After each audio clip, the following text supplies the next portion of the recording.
Hi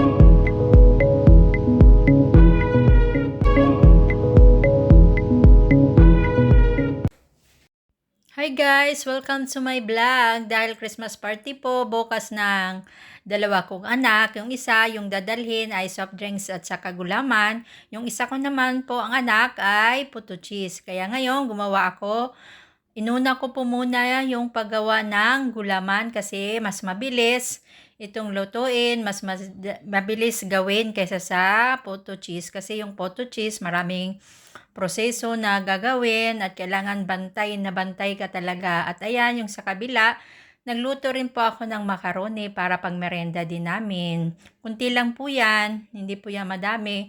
Kaya hindi po yan dadalhin sa Christmas party. Dito lang po ito sa bahay, kainin lang po namin. At nang kumulo na nga yung ginawa naming gulaman, ay inilagay na po namin ito sa lalagyan at nang ito ay lumamig at mailagay na po ito sa ref. Kasi 11:30 pa naman ito dadalhin sa school ng anak ko. Samantala yung isa kong anak ay 8:00 yung umpisa ng Christmas party nila. Hindi talaga pwede na walang Christmas party bago mag Christmas break. At ayan nga, yung isang na gugustuhan ng mga estudyante, yung Christmas break talaga para hindi na sila gigising na mas maaga. Lalo na po yung anak kong isa na high school ay 6 to 12 po yung klase niya. Yung isa ko namang kinder ay 9 to 11:30. At ayan na nga, nagumpisa na akong gumawa ng puto cheese. Ayan, tagal-tagal na rin po ako na gumawa nito at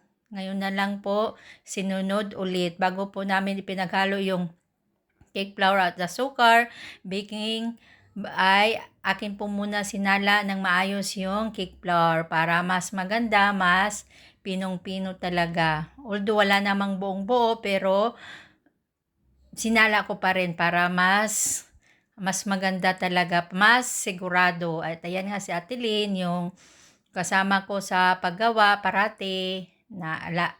Maraming salamat parati Ate Lynn at sa paglagay din ng sakap sa puto cheese ay tinulungan din ako ng anak kong panganay. At ayan na nga, pinaghalo na namin.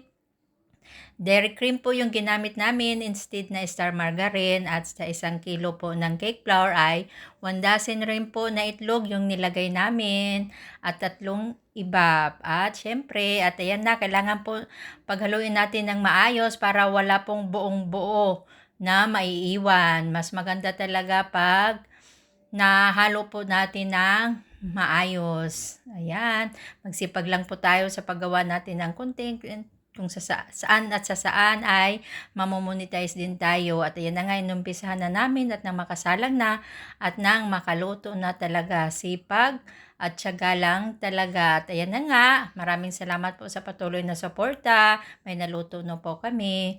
God bless us all po sa ating lahat. Magpatuloy, magsipag at maging konsistente.